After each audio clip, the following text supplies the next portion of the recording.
வணக்கம். தோடா தோடா. ஸோ தோடா தோடா அப்படிங்கிறது தான் நம்ம ஹிந்தில நிறைய சொல்லுவோம். ஸோ தோடா தோடா ஹிந்தி மாலும் ஹை. தோடா தோடா யூஸ் பண்ணாம சோடா பஹுத் யூஸ் பண்ணிக்கோங்க அந்த இடத்துல. தோடானா கொஞ்சம், பஹுத்னா நிறைய. கொஞ்சம் நிறையவா அதுக்கு மீனிங்னா கிடையாது. ஓகேவா? ஒரு அளவுக்கு. अच्छा। இப்போ ஃபார் எக்ஸாம்பிள் பாருங்க, முझे थोड़ा थोड़ा हिंदी मालूम है. இந்த சென்டென்ஸ்க்கு பதிலா मुझे थोड़ा बहुत हिंदी मालूम है. நான் திரும்ப சொல்றேன். मुझे थोड़ा बहुत हिंदी मालूम है. அப்படி நீங்க சொன்னீங்கன்னா எனக்கு ஒரு அளவுக்கு ஹிந்தி தெரியும் அப்படின்னு மீனிங் ஆகுது. இதே இந்த இடத்துல ஹிந்திக்கு பதிலா ஸ்விம்மிங்னு போட்டுக்கோங்க. मुझे थोड़ा बहुत स्विमिंग मालूम है. இதே இந்த இடத்துல ஸ்விம்மிங்க்கு பதிலா நீங்க யோகான்னு சொல்லி பாருங்க மனசுக்குள்ள. मुझे थोड़ा बहुत योगा मालूम है. எனக்கு ஓரளவுக்கு யோகா தெரியும். இப்போ ஃபார் எக்ஸாம்பிள் ஒரு இடத்துல ஹிந்தியே தெரியாம நம்ம மாட்டிக்கிட்டு இருக்கோம் அப்படின்னா मुझे थोड़ा थोड़ा हिंदी मालूम है சொல்றது கரெக்ட் தான். பட் அதையே சொல்லி சொல்லி நீங்க ரிப்பீட் பண்றதை விட मुझे थोड़ा बहुत हिंदी मालूम है அப்படின்னு சொன்னீங்கன்னா it would look more sensible.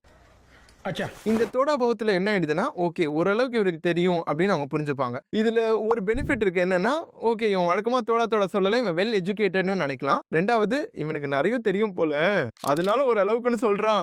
நீங்க உங்களை நீங்களே ஹம்பிளா தன்னடக்கமா காமிச்சுக்கிறீங்கன்னு நினைக்கலாம். நன்றி வணக்கம்.